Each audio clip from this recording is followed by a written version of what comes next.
Major concern, this despite the 46% decrease in road fatalities over the past Easter weekend. The minister announced yesterday that there were 156 fatalities this year nationwide compared to 287 for the same period last year. She attributed the sharp decline to visible policing and an increase in road safety campaigns. Nearly 1,000 motorists were also locked up for drunk driving over this past holiday.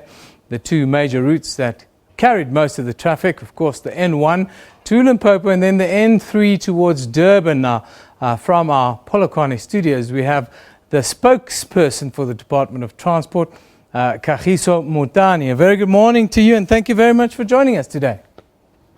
Good morning, and I greet all our viewers. Just give us a quick overview. How do you view the last holiday period in the province? Are you happy with the numbers despite a few big accidents that we've seen? As a Department of Transport, we are really happy and appreciate the commitment of our traffic officers for their commitment of working 24/7. And we also like to thank the motorists who behaved throughout Easter holidays. Remember, when we checked the stats comparison, we were at 49 2015, but this year it was 19. Unfortunately, we lost 8 people on Monday, where it increased the fatalities to 25, but it's still low. We just say to our motorists, thank you very much for your cooperation, and thank you to our traffic officers. If all of us, we can be law enforcers on our road, according to the National Road Traffic Act of 93 of 1996, all of us will arrive safely to our destination. Are you seeing an improvement in the behavior of motorists on the roads, especially in your province? Yes, we saw a lot of improvement, but I think we just like to thank a special unit that was formulated by our department. We are having a task team that is focusing on moving violation, drunk driving, and reckless and negligent. Throughout this weekend, we have arrested more than 200 drivers for driving under the influence of alcohol. We have impounded more than 30 minibuses, especially public transport buses and minibuses for unroadworthiness and being overloaded. Remember, when a public transport is overloaded, it's one of the major causes of fatal accidents on our road. Now this year, Limpopo officially hosted and launched the National Easter Road Safety Campaign. What influence did you see this have on your operations during the Easter period?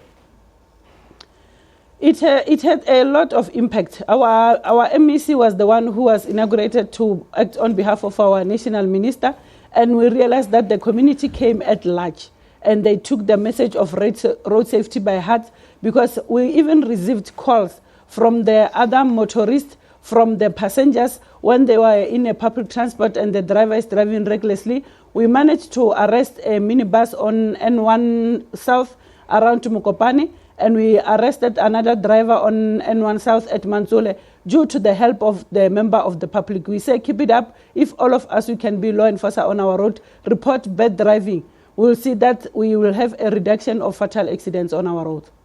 Now, you mentioned drink driving a little bit earlier, and the World Health Organization, it says that South Africa, the worst drink driving place in the world. How do we overcome this? What's the message to the people? The message to our motorists is that they must know that you must not ignore the sign. Immediately you feel that you are drunk, you are drunk. Let's make sure that when you go to the parties, to the beaches, to the everything, we take someone who is not drinking to be our driver, because once you are drunk, you lose visual while driving. And the other aspect is our people, we don't go for health screening. Last year we had an operation with Department of Health jointly, so on the 31st, we realized that we checked and screened 35 drivers of minibuses. Amongst them, we found that 18 of them, they were sick, they were having high blood and sugar diabetic, and it's one of the possible cause of accidents on our road. Remember, when you are having a high blood, you can have a stroke while driving. Sugar diabetic, you can become blind while driving. That is why sometimes when we arrive at the scene of the accident, we fail to construct what is exactly happened, what is the possible cause of that accident. Let's go for health screening, refrain from driving under the influence of alcohol, and be patient with each other on the road. Thank you very much for joining us, spokesperson for the Department of Transport in the Limpopo province. They've had a very successful blitz there over the Easter weekend. Big reduction, of course. Yesterday, Minister of Transport Dipuo Peters released the preliminary 2016 Easter road crash and fatality statistics during a media briefing at the Road Traffic Management Corporation head office in Pretoria. 47%